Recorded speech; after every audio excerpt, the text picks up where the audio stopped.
Welcome to Economy Disrupted.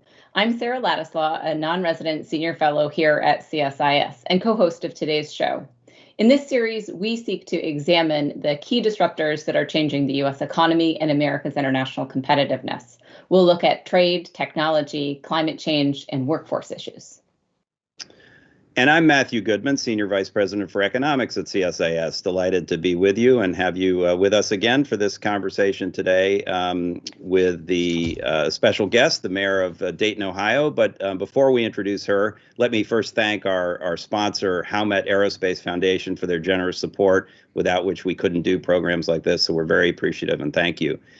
So we are going to talk about economic disruptions in a great city in Ohio, Dayton, Ohio, with the mayor, Nan Whaley. But before we bring her on the air, we're going to give you a short primer on the city of Dayton. So please roll the videotape. Dayton is the sixth largest city in the U.S. state of Ohio. It was a relatively small town until the War of 1812, when it became a mobilization point for U.S. troops. As businesses moved in and the Miami and Erie Canal was completed in the 1820s, Dayton transformed into a thriving manufacturing hub. Surrounded by waterways, railroads, and fertile farmland, the city was heavily involved in Ohio's early industrialization. In recent decades, several trends have disrupted Dayton's economy, including the nationwide decline in manufacturing and shift to a service sector economy. In an effort to adapt, the state has actively pursued retraining for displaced workers and broad workforce development. Manufacturing remains a key sector for the state of Ohio, and Dayton has held on to its role as a cost-effective and efficient transport hub. The city has also identified 5 high-growth sectors to focus on, ranging from aerospace research to healthcare. The largest employers in the area include the Wright-Patterson Air Force Base, the Kettering Health Network, and the Kroger Company, which is headquartered in nearby Cincinnati. Living standards and employment rates in the city have improved in recent years, though the poverty rate remains high. In the year 2021, city leadership is focused on responding to the public health and economic crises caused by COVID-19. Other focus areas for the coming year include overcoming inequality and responding to housing insecurity, fighting systemic racism and supporting Black-owned businesses, and police reform. And with that, we are very pleased to have with us today the mayor of Dayton, Ohio, Nan Whaley. Mayor Whaley, thank you so much for joining us today. Sarah, it's an honor. Thank you all for having me here today.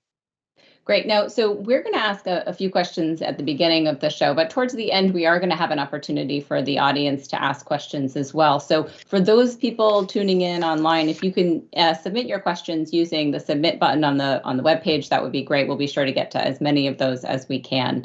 Mayor Whaley, I want to just start off with some discussion about workforce issues, but I have to say, in preparing for this session, we were looking at a story that came through on the New York Times that was just talking about the extreme amount of strain that has been placed on the mayors of the city of the United States, which is just, all the impact from racial injustice issues over the last couple of years, and certainly the impact from COVID-19.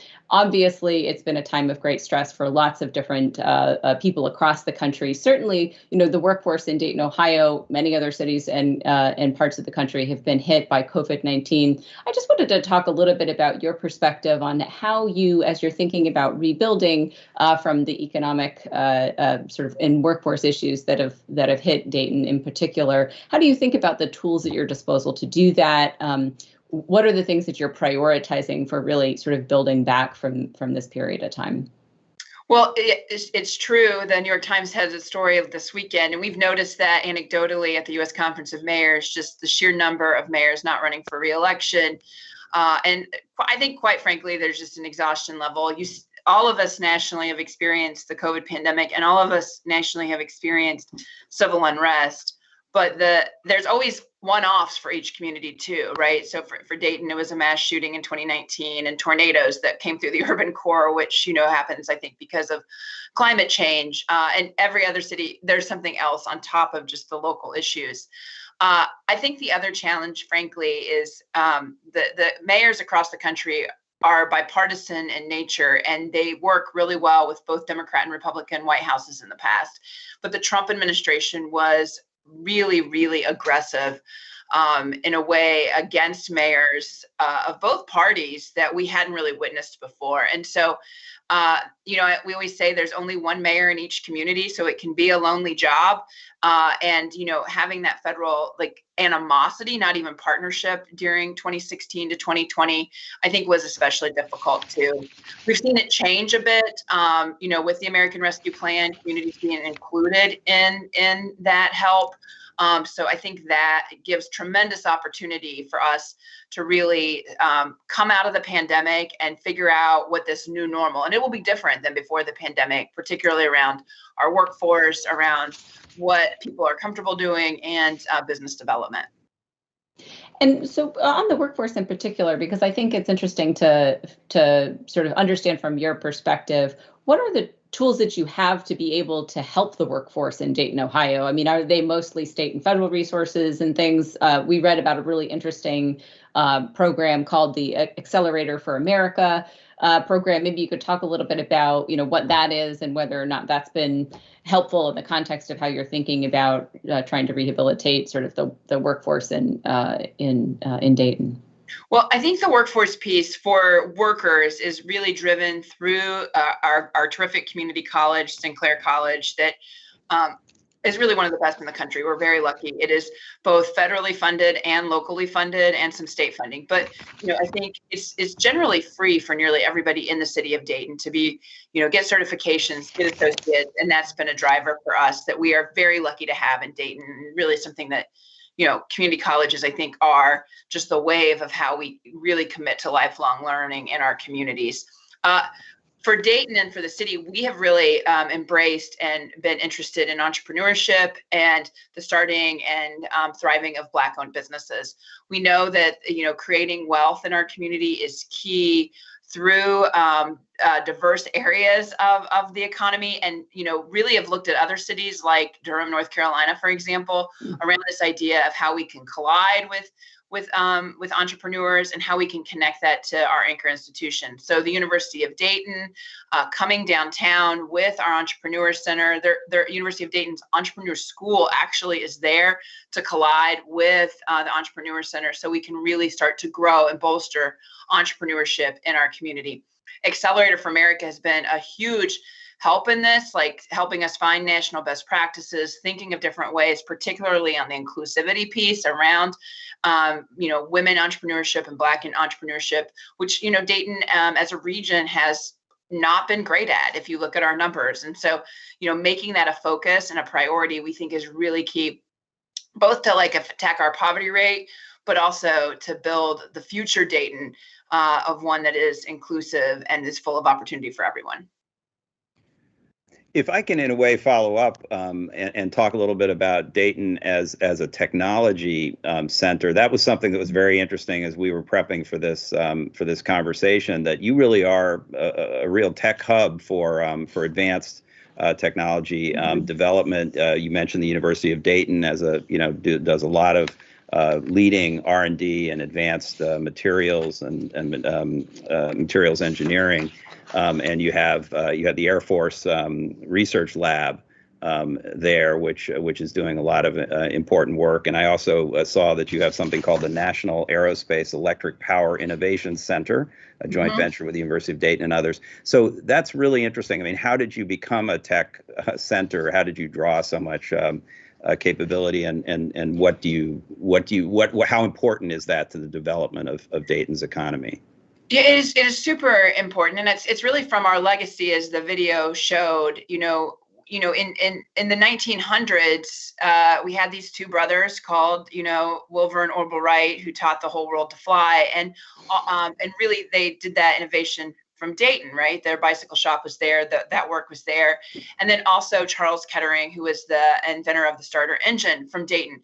And what you saw in Dayton in that period of time, that was the rise of engineers was during this golden era. And so engineers have been a key part of what Dayton's about.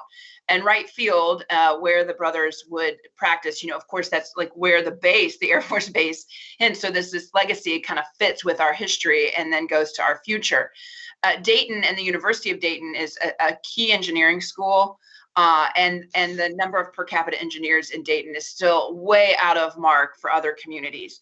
And it has a lot to do with the Air Force Base and the university and that research that continues to be a symbiotic relationship with them. This Air Force Base is not your typical Air Force Base. I mean, I've heard congressmen and national folks refer to it as the Air Force's brain. So the things that are thought of for the Air Force, how we think of unmanned flight and space, et cetera, really comes from Dayton. And I think the Air Force likes it because, look, we're not a city that is hard to get around. We're not a city that is very expensive. And so people can live with a high quality of life here and do the work that engineers like to do, right? And so I think that is a real key part of how we invest and how that came to be, and something we're really proud of and that we continue to leverage. From that engineering, really came our manufacturing spirit, right? Because of course, I've invented this starter engine. Well, I'll just make them here in Dayton. The first airplane factory actually was by the brothers in West Dayton. They weren't as great business folks as they were engineers, the brothers, but still that ingenuity and building of businesses is really the legacy that Dayton has. That is an advantage, frankly, and particularly around engineers. That has been a huge asset for our community, and that UD continues to just push out smart folks. It's also why UD has on right at the edge of its campus both GE and Emerson Technologies, because they want that talent coming out of the university to get internships right away, make it easier for those students, and then put them right to jobs. So it's quite a feeder for our community. Well, first of all, let me congratulate you for planting the flag clearly with the Wright brothers in Dayton, Ohio, as opposed to North Carolina, which sometimes claims that they were first in flight. Let me just be clear to everyone in North Carolina, they have good wind. I give them good wind. All right. Well, we've set that straight. So, but seriously, on just a follow up on technology, because technology is a disruptive force that we're talking about a lot in this series. And, it does replace often, it leads to automation that replaces workers in the workforce.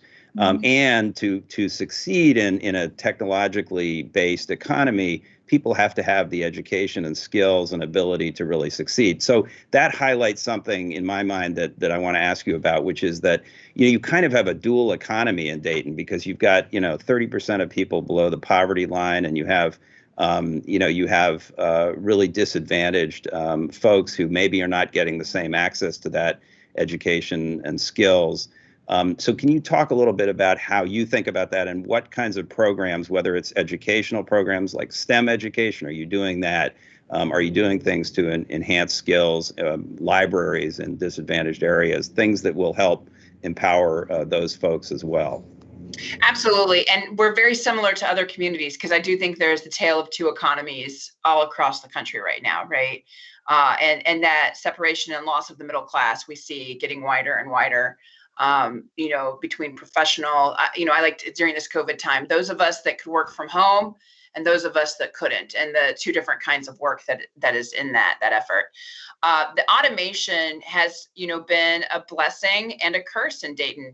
Our manufacturing facilities are becoming more advanced, and their output is greater than it's ever been.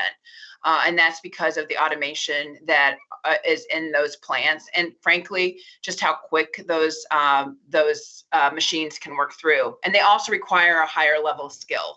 I just was visiting one this past Friday, and look, they still can't get the workers they need to really do the work of manufacturing, because I think when during the Great Recession, when manufacturing went through this, a big adjustment, and certainly that affected Dayton, there was a message of you can't get a manufacturing job. And that's just not the case, really, because we did lose a lot of manufacturing jobs, but we also had the graying of the industry that was so significant that we're really having challenges getting folks into those jobs.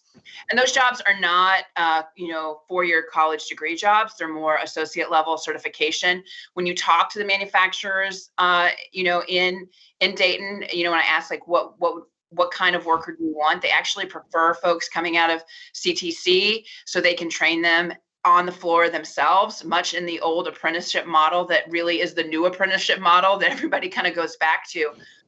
That's really key. And so I think one of the challenges of workforce just in general in my state and across the country is it seems to be the thought process has been like, let's just add things and be additive instead of getting to like what the core is about workforce. And it becomes, quite frankly, for a local elected official, I think almost a behemoth, this state and federal apparatus has all these programs with a lot of paperwork, but what is it really accomplishing?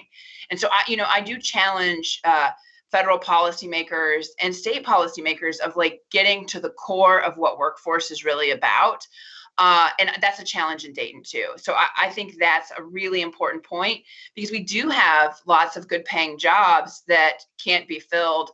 And I think employers are more particular about that. They want, like I said, these young folks coming right out of high school and college to do that work. And that's what they're interested in while we see this graying economy. But like most communities, we're seeing this separation where, the professional class is doing really well, right? And making sure, I think those jobs that I'm talking about around manufacturing particularly are that middle band that are so key to what Dayton has been and what Dayton will be. Mm-hmm, mm-hmm, great. A lot of important points in there, and I'd like to follow up, but I want to give Sarah a chance to tackle another topic. So maybe we can Great. come back Well, to maybe we can get back to it in the questions because I'm sure there will be some. But Mayor Whaley, I wanted to switch gears just a little bit to talk about climate change. Obviously, it's a topic we talk about in really broad terms sometimes, right? A global challenge, both in terms of needing to reduce greenhouse gas emissions in our production and consumption of energy, also the way that it's going to impact the built environment and communities around us. But I'd just like to start off with what the challenge of dealing with climate change looks like from your perspective, right? From from thinking about it from the perspective of the mayor of Dayton, thinking about how you transform a city to both be resilient to the impacts of climate change, but also think about your contributions to reducing greenhouse gas emissions and transforming the way that the city produces those and consumes energy. What kind of initiatives, have you done over the course of your tenure, do you want to do to be able to deal with this issue? And then more importantly as well, like how much are people thinking about this in sort of the day-to-day business that you do? Because we know climate change impacts so many different parts of the economy and people's lives, but not everybody thinks about it as much as, maybe I do or people who work on this issue full time.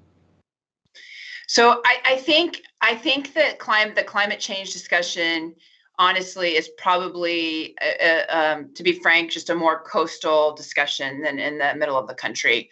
And I understand, like the mayor of Miami, it's a big deal. Everybody's, basements are flooded. The expectations of that community looking the same in 20 years may not be. New Orleans, another example. So the coastals have, I think, a lot more at stake on the climate change fight than Dayton does. Not to say Dayton doesn't. I'm not implying that. It just doesn't come into our daily thought process in a way that affects our economy.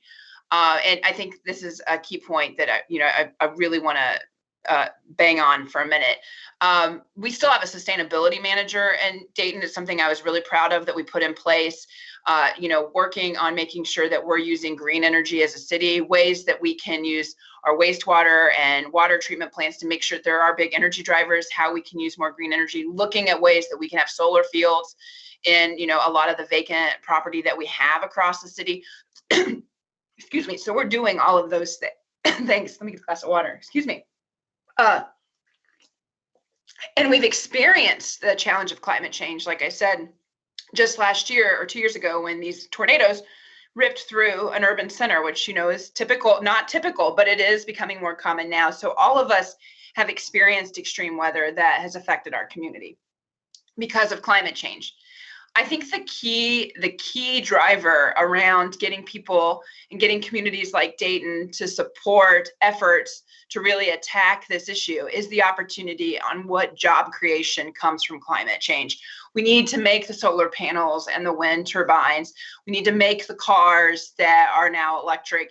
And those jobs should really be positioned to be in where the fossil fuel industry was.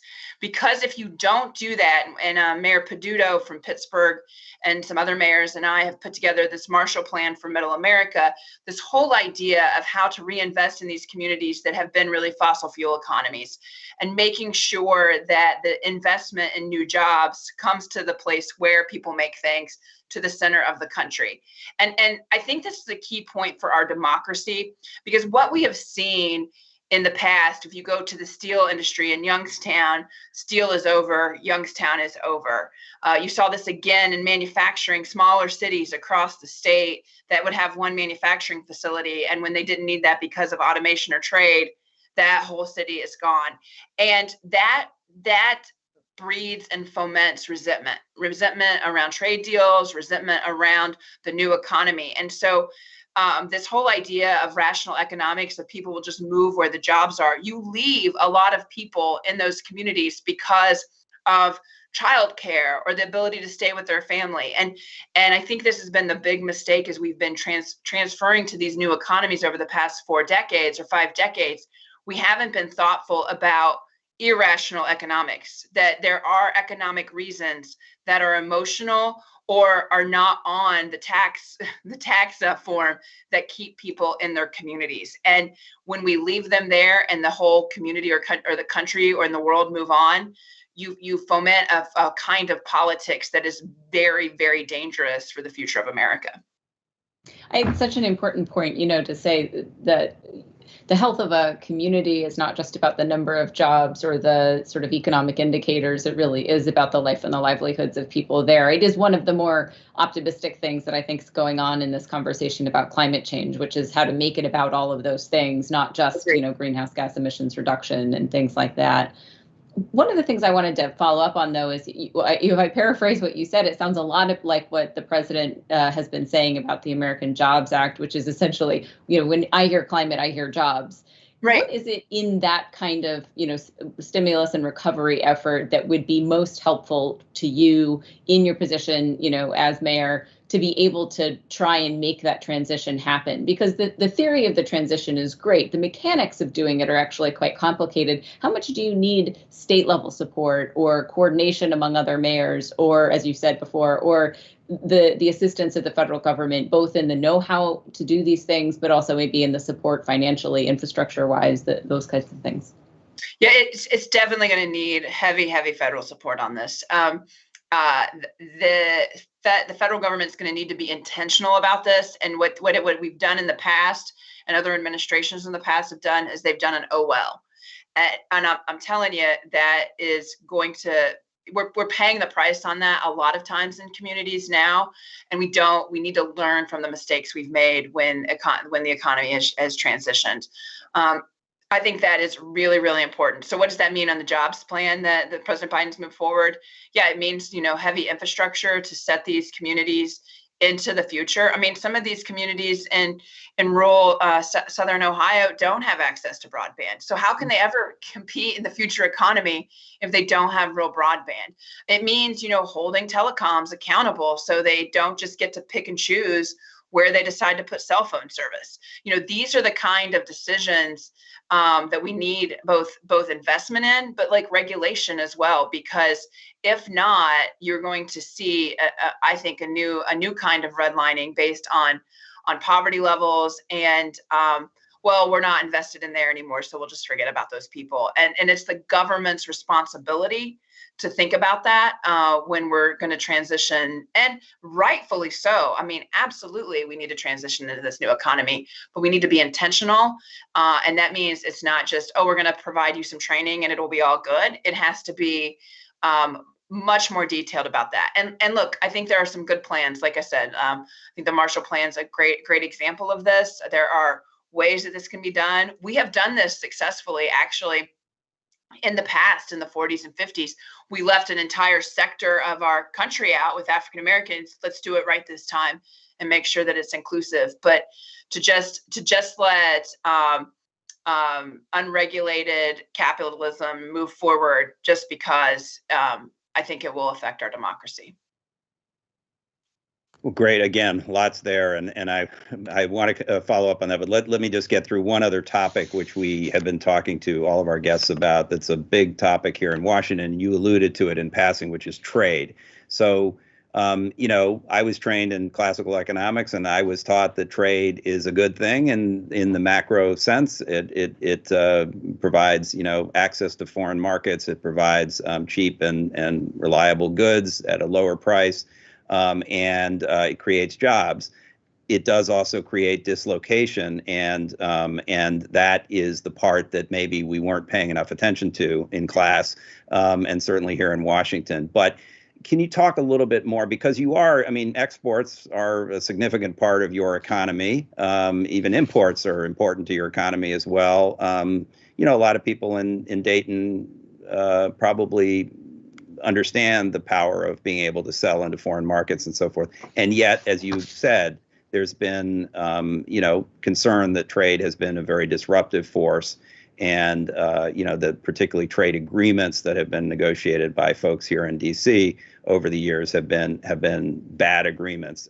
So how do you kind of balance all of that? And what would a good approach to trade be that would actually work for Dayton? So, yeah, I think the key is with trade, with this the new economy, is to have a worker-centered trade agreements. And what we've seen in the past, frankly, it's been worker last, or we'll figure out the worker later, and that has had significant effects in our communities for cheap labor. You've, in some places even sacrificed quality around that. But I think for Ohioans, there's this clear idea, and I say this regular in our community. We make things. We're proud of making things. It's who we are. There's a dignity around that work of providing something made, and it's of quality. And so, these agreements actually, and I think the last one I actually supported. Trump's last agreement, because it was more worker focused. And I think that the North American, that would be the Mexico-Canada agreement. Yeah, right. And, at the beginning I didn't, and so again, worker first, worker focused trade agreements, because that really helps the communities overall compete. And you're right. I think what we've done in the past on these trade agreements, if you look at WHO or NAFTA, everyone agreed that the Midwest, for example, was going to be a big loser in NAFTA. Nobody disagreed with that. But the federal government said, oh, well. And we can't afford to say, oh, well, that different regions are going to be winners and losers in these trade agreements. That's my point about the climate change discussion. How are we intentional to protect regions in our country? And let me say this, too. This regional winner-loser thing that's been going on because of trade, because of how we even fund airports. I could go on and on with the examples. It exasperates other situations in other communities. You look at California cities and the challenge they're having around infrastructure, density, homelessness, right? These are issues that are much less an issue for us in the Midwest, right? But because we've just said, oh, well, we're just going to let the regions, ferret it out in America, you have unintended consequences all throughout the country. And it doesn't have to be that way. We could be intentional about this work. We could still win as a country in this work. But we can't just say that's the cost of trade. That is unacceptable. And I would argue the way our system is, it's not an open democracy. It's a representative democracy. Again, you do that at your own peril for the protection of the democracy. Okay, great answer. And again, you do have a lot of folks in Dayton, particularly, let's put it this way, polling that is taken even in, places like Dayton show that, people, particularly in urban areas and younger voters, they really do see the benefits of being of the economy being not just an isolated, a closed off economy locally, but to be connected, nationally and internationally. And so there's a way to do that. In other words, that you can create opportunities there, but also to protect what you've got. And sort of how do you do that in specific terms? What kinds of programs can help? Again, I think it's the mindset of how the trade agreement goes, Mark. I think it is, again, we need to stop, the classic economic idea of the trade is like, oh, well, this will lower goods and service costs. This will, help the world. Like, there are good things about it. But at the front of that, it needs to be like, how are we going to treat all workers? Not just, American workers. How does this trade agreement treat workers fairly?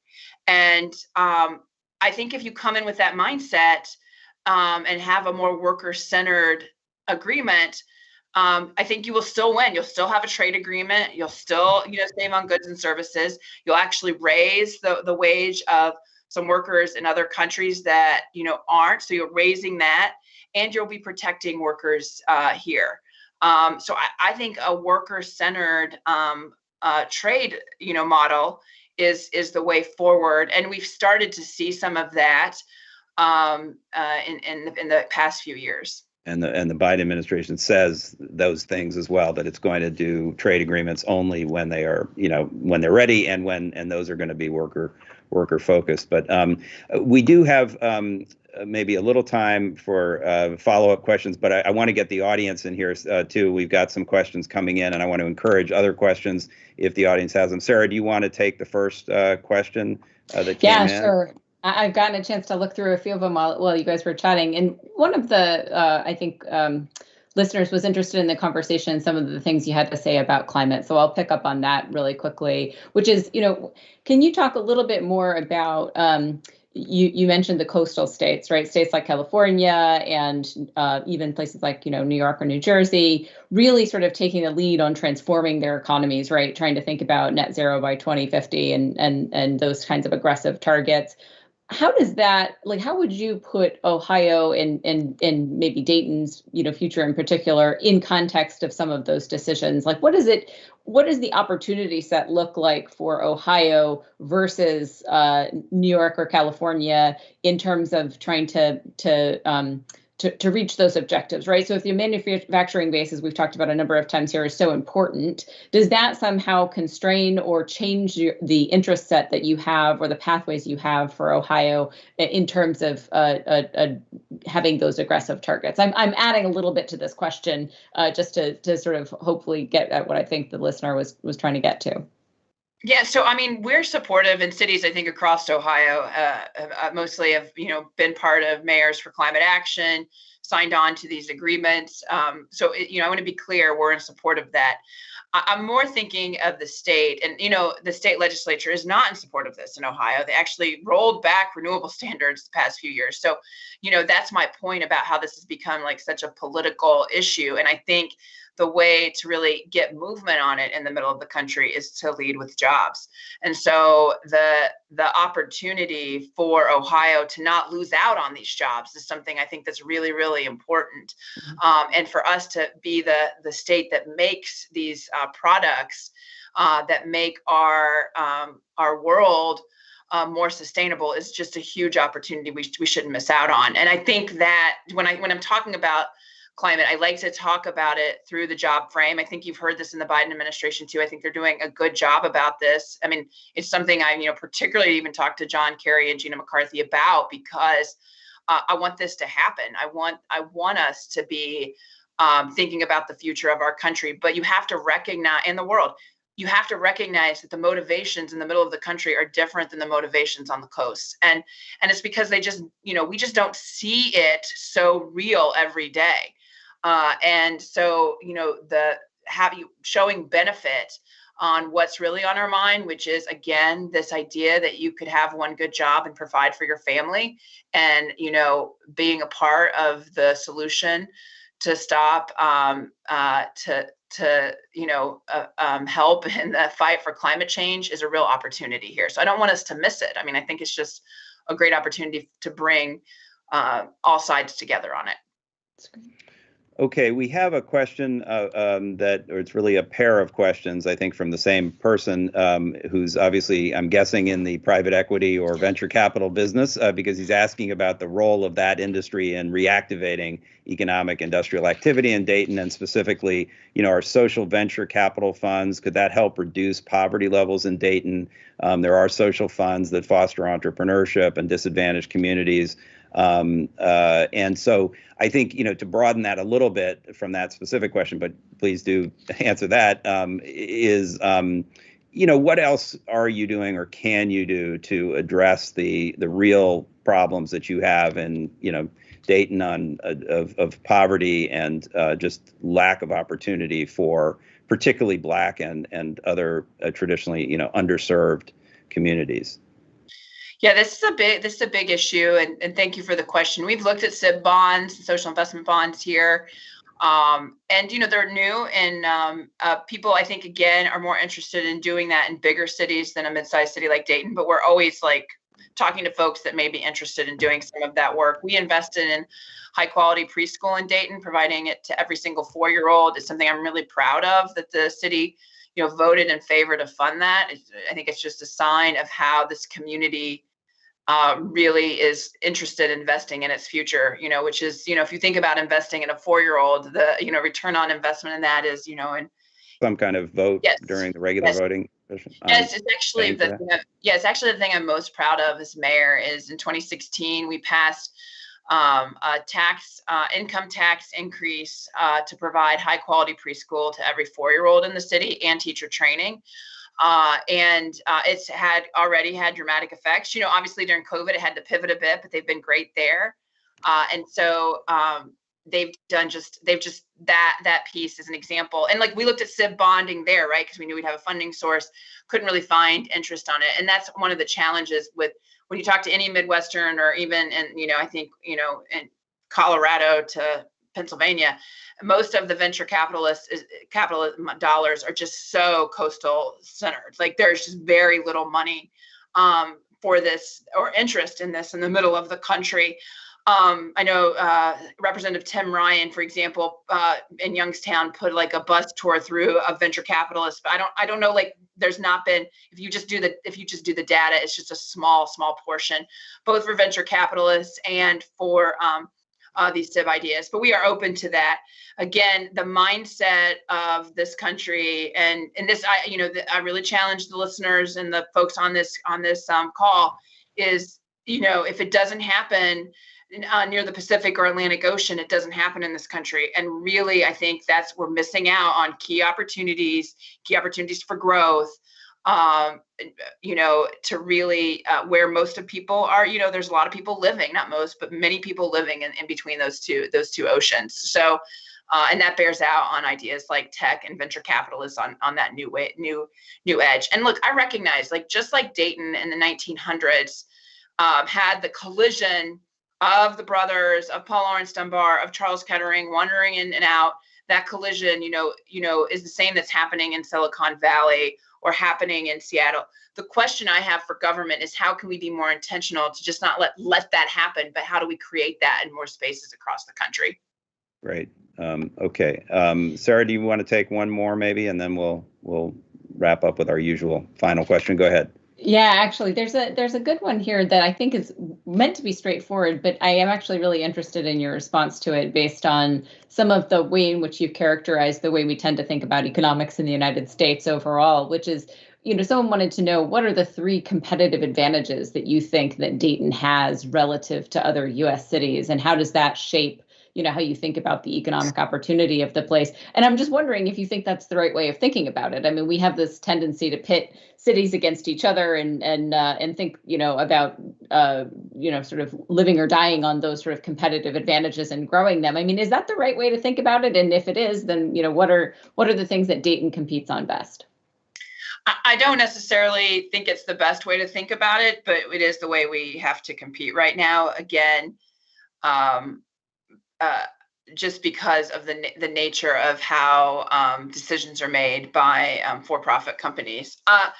I would say there's a couple of things that we are we are lucky of and proud of. First, I'll have to say in Dayton, the affordability of this region is, I think we go between like Akron, Indianapolis, and Dayton. So this whole like Uber region, super affordable with high quality services, like really good school districts in the region, real opportunities to raise your kids. That doesn't cost as much as it does in some of the other areas, and frankly, that increased cost in some of these coastal cities is becoming just so exorbitant that people are really taking a look at that. I think it's why you see it more like people moving to like the Nashvilles and the Columbuses and the Annapolises rather than the Daytons and the Akrons, but there is still, a huge affordability edge in these communities. Secondly, Dayton is a logistics hub. You saw that in the 90-second story about Dayton that you guys put forward.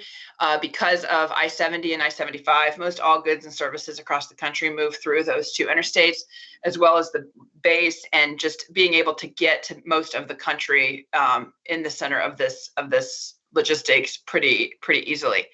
The challenge with logistics is, again, it's not a huge job driver because it's being automated at such a fast rate, and the pay is not great. So it's not like it's good, we do it. We are certainly between Indianapolis and Dayton, they're huge logistics hubs. It's just not like a huge driver for workforce because of the low pay and just the heavy automation of it. It is a supreme advantage on getting into the middle of the country easily. Dayton does have that competitive advantage. And then the final advantage is, we just, while and I think we'll see this over the coming decades, is we have an enormous amount of water in Dayton. You wouldn't think that, we're in the middle of the country. I think we have one of the largest aquifers in the world underneath us. That provides very, very clean and a lot of water. We've actually had companies move to Dayton to manufacture that use a lot of water because of that. And that is, I think, as we talk about the change in climate, that will continue to be a greater advantage for Dayton in the coming years. Absolutely. Really interesting. Well, this has been great, and there's a lot more we could cover, but we typically we want to be conscious of your time, and so we're going to let you go. But I want to ask the question that we're trying to ask everybody that we talk to in this series, which is, so CSIS is a foreign policy think tank, and that's what we spend most of our time focusing on. But the question is how foreign policy connects to what sort of people in the rest of the country are thinking about and worry about. And that's mostly what we've talked about. And I think you've already addressed this, but I'm still going to ask the question, which is the Biden administration has talked about a foreign policy for the middle class. And that term is still being defined, I think, by them. But I just wonder what your definition of that is. What does it mean to have a foreign policy that actually works for the middle class in Dayton, Ohio? Well, I think you're seeing them do this right away, right? With like Yellen's comments about the closing the tax loopholes in being a part of that global discussion, right? So, what does that mean? I think for us is, instead of the U.S. government saying, "Hey, we have these big multinational corporations and these guys make a ton of money, let's do whatever we can for them," it becomes more of a question. Okay, we have these companies. How do they treat their workers? Where are they really located? What are they providing to the communities? And that's the foreign policy will move. I'm really, really excited about this because, again, I do, believe the future of our country has to be interconnected. It has to be part of the world. I'm not in favor of any sort of isolationism, but we do need to define who it's about. And it can't be just about the top 1% that, do work to Ireland, to some island. It has to be like, how does that affect someone sitting in Dayton, Ohio, working in front of a CDC machine? That's who we need to think about when we're thinking about foreign policy for the middle class.